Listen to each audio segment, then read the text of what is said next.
Eu tive essa ideia de vídeo, de tentar mostrar, talvez tirar dúvida de algumas pessoas que devem ter ficado ao ver meus outros vídeos, né? Ficaram um pouco curiosos para saber o que que eu uso no meu sistema, né? O que que eu como desenvolvedor de software, que tipo de software eu uso para trabalhar, onde eu programo as coisas, onde eu faço minhas anotações. Então hoje eu vou tentar mostrar para o pessoal, para vocês, né, no caso, o que que eu uso no meu dia a dia, me mapear, me localizar no meio dos meus trabalhos, né? Bom, como vocês podem ver, nesse PC, esse eu tô usando no desktop, né? No meu desktop eu tenho essa distribuição instalada, que é o CashOS. É uma distribuição baseada em Arch, e ela... E eu gosto muito dela porque ela é basicamente o Arch Linux, só que com alguns ajustes para performance, vamos dizer, performance até mesmo para jogos. Então essa máquina aqui, além de ser uma máquina também de estudo, também é uma máquina mais para entretenimento, né? Às vezes quando eu quero trabalhar mesmo, eu uso o Arch Linux na minha máquina, no meu ThinkPad. Normalmente quando eu quero focar mais, né? Mas esse aqui é só uma apresentação de como eu me organizo mais ou menos no meio dos meus processos. Essa máquina também está configurada para quando eu vou fazer alguns exercícios. Então, por exemplo, a minha ferramenta principal, a coisa mais importante que eu tenho no meu dia a dia é o Neovim. É através do Neovim que eu escrevo principalmente os códigos. Eu ainda não tentei usar como ferramenta de anotação, mas eu penso um pouco porque a outra ferramenta que eu uso também casa um pouco com essa ideia, né? Mas enfim, basicamente o que eu uso hoje em dia é o Neovim. Eu vou deixar as minhas configurações, aliás, na descrição do vídeo, para caso você queira usar alguma coisa que esteja no meu workflow, você queira adicionar no seu, né? Então eu já deixei tudo configurado aqui. Então, por exemplo, vou abrir esse primeiro arquivo, file.py. Eu quero mexer com um código e de repente eu já estou acostumado com as Vim bindings, então é tipo, eu quero essas linhas aqui, eu vou tirar elas e colocar para baixo. Quero mover elas para cima. Eu consigo fazer isso com Ctrl mais os meus keybinds. Então eu já tenho tudo configurado aqui no meu Neovim, no meu editor de texto, como uma própria ideia. Tem até ferramenta de debugging, mas eu acho que não está instalado para poder mostrar. E eu vou deixar tudo isso na descrição do vídeo para caso vocês queiram usar também. Além do Neovim, eu uso outra ferramenta que é o Obsidian. Nesse aqui ele vai estar vazio, mas o Obsidian é uma ferramenta que me ajuda a visualizar. É uma ferramenta que eu uso principalmente para fazer anotação de arquivos, mas ela aqui está vazia, né? Porque esse é o cofre aqui dessa máquina eu não comecei a mexer ainda. Mas é uma ferramenta muito interessante que, por exemplo, eu posso colocar aqui, geral, arquivo geral. Aqui é um arquivo, vamos dizer que é um arquivo ligado a... Eu coloco este arquivo e eu posso lá criar um novo arquivo que é... Como é que era o meu nome? Este arquivo. Pronto. Então agora, como você pode ver, eu criei um link de um arquivo para o outro e essa ferramenta serve principalmente para isso, para você fazer anotação. E no que você faz anotação, você pode fazer ligação ela com outros arquivos. E é tudo em formato de Markdown, né? Markdown, para quem é desenvolvedor, já está familiarizado, principalmente em readmes, né? Então é uma ferramenta que o Obsidian, nessa parte de anotação, ele é muito potente. É uma ferramenta assim, que eu diria dispensável para quem quer tentar manter suas coisas organizadas, ter as suas anotações em dia, ter um material que seja como se fosse até uma localização para o próprio usuário, né?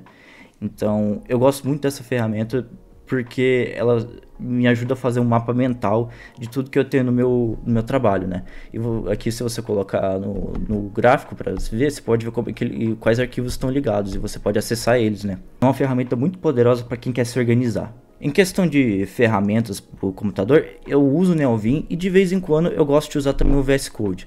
O VS Code também eu deixei uma configuração para ter algumas Vim bindings aqui dentro dele, né? Então quando você tiver o Vim instalado dentro do VS Code, você também pode usar um pouco do Vim. Então o VS Code eu uso menos, mas às vezes eu gosto de usar um pouco mais para quando é em questão de desenvolvimento web. Para desenvolvimento web ele é absurdo, ele tipo, o VS Code não tem como disputar com ele, sabe? Mas no geral, quando eu mexo com código, que eu mexo, por exemplo, com Python e Bash Script, eu tenho preferência por usar o Neovim. Então eu vou deixar as duas configurações, caso você tenha interesse, na descrição também. Tanto do VS Code quanto do Neovim. E além disso, eu uso o terminal Fish, né? É o meu terminal principal, que eu troquei do Bash para o Fish, pela questão de que, por exemplo, principalmente se der um Ctrl R, ele dá as opções de comandos que eu posso reutilizar. ele tem meio que um completion mais elaborado. Então, por exemplo, você vê que ali ele já tem o último comando que eu usei, e eu posso só dar uma seta pro lado e refazer o comando. E é principalmente por conta disso, né? Porque eu acho só com um bash, só que um pouquinho mais encorpado, vamos dizer. E outra coisa que eu também uso, principalmente para as aulas que eu estou tendo agora, é uma coisa chamada o SyncThing. Com o SyncThing eu consigo fazer a conexão dos arquivos que estão dentro do meu tablet e passar eles para o computador. Então, por exemplo, eu tenho aqui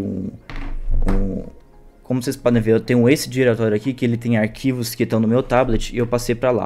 Então, por exemplo, vou tentar ver se eu consigo mostrar aqui. Então, por exemplo, eu vou abrir aqui o SyncThing.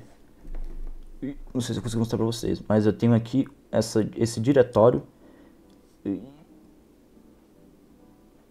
Esse diretório aqui, que ele tem esses dois arquivos, né? Como você pode ver.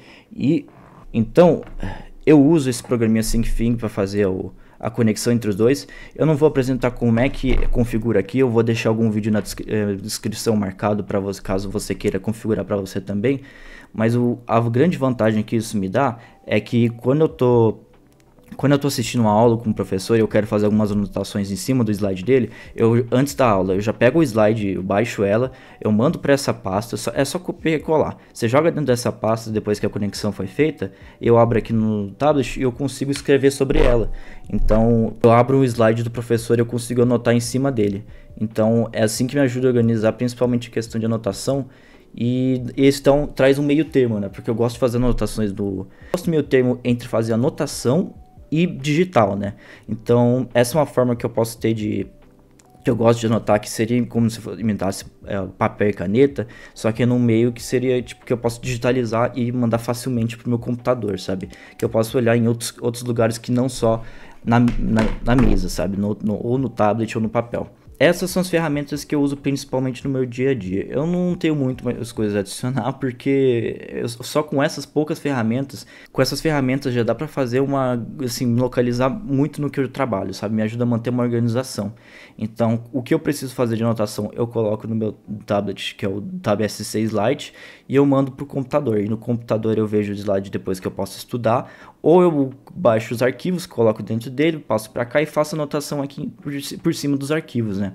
Então esse é o workflow que eu tenho usado para trabalho e estudo ultimamente.